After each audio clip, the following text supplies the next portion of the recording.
વડોદરા મહાનગરપાલિકાની વડી કચેરી ખાતે ટાઉન પ્લાનિંગ સમિતિની બેઠક યોજાઈ હતી. સમિતિના અધ્યક્ષ ઘનશ્યામ પટેલના અધ્યક્ષ સ્થાને મળેલી બેઠકમાં સમિતિના સભ્યો, ટાઉન પ્લાનિંગ વિભાગના અધિકારીઓ હાજર રહ્યા હતા.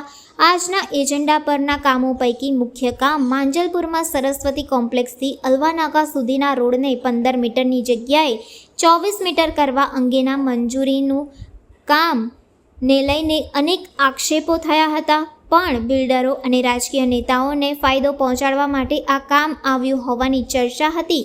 આ કામને પણ મંજૂરી આપવામાં આવી છે અને 3 કામો મંજૂર કરવામાં આવ્યા છે. આજે સમિતિમાં લેવાયેલા નિર્ણયો અંગે ઘનશ્યામ પટેલે વિસ્તૃતમાં માહિતી આપી હતી અને માંજલપુરના 24 મીટરના રોડ અંગેના મંજૂર થયેલા કામ અંગેના પત્રકારોના સવાલોના જવાબ પણ આપ્યા હતા અને કોઈને ફાયદો પહોંચાડવા આ કામ થયું નથી, પ્રજાના હિતમાં કામ થયું છે તેમ ઘનશ્યામ પટેલ, અધ્યક્ષ ટાઉન પ્લાનિંગ સમિતિ, વડોદરા મહાનગરપાલિકાએ જણાવ્યું હતું.